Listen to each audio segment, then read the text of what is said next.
Prince Harry and Prince Andrew have refrained from saluting the London War Memorial as the Queen's procession makes its way through the streets of central London.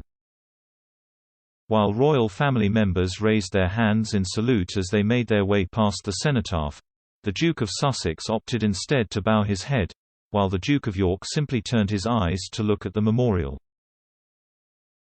The cenotaph, which means empty tomb, symbolizes the unprecedented losses suffered during the First World War and is dedicated to the glorious dead. The absence of salutes from the Queen's second son and her second grandson came as the pair followed the late monarch's coffin to Westminster Hall.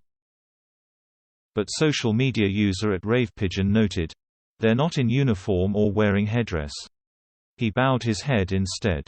It was the correct thing to do." The Queen left Buckingham Palace for the final time at around 3 p.m. on Wednesday, with the King and the royal family walking behind her coffin in solemn procession to the lying-in state. Pulled on a gun carriage of the King's Troop Royal Horse Artillery, the coffin was draped with a royal standard and adorned with the priceless, glittering imperial state crown. Taking the lead was the pomp and pageantry of the Household Cavalry Mounted Regiment and military bands. Thousands of mourners flocked to see the moving sight of the Queen departing the official residence where she spent so much of her working life at the heart of the nation, with viewing areas declared full ahead of the procession starting.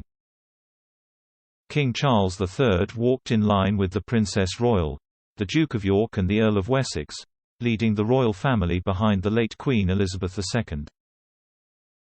Behind the quartet were the Queen's grandsons in a line, Peter Phillips, the Duke of Sussex and the Prince of Wales, who were followed by the late monarch's son-in-law Vice Admiral Sir Tim Lawrence, the Duke of Gloucester, the Queen's cousin, and her nephew the Earl of Snowdown.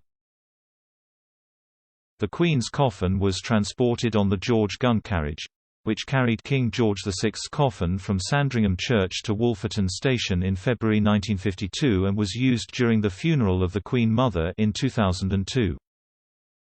The journey from the palace to the ancient Westminster Hall, where King Charles I was tried, took 38 minutes, passing landmarks the Queen knew well like Horse Guards Parade, the Cenotaph, and Downing Street.